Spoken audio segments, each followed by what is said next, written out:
کھا لے گا وہ ہمیشہ ہمیشہ کے لیے جنت میں رہے گا۔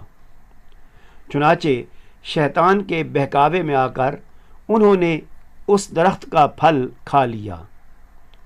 پس اللہ کریم نے ان کی اس غلطی کی وجہ سے ان کا جنت کا لباس اتار کر انہیں دنیا میں بھیج دیا۔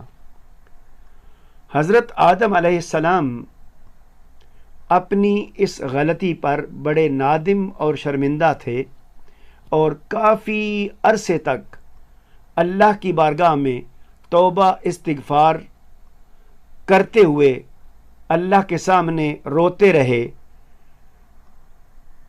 پھر اللہ کریم نے آپ کی توبہ قبول فرمائی۔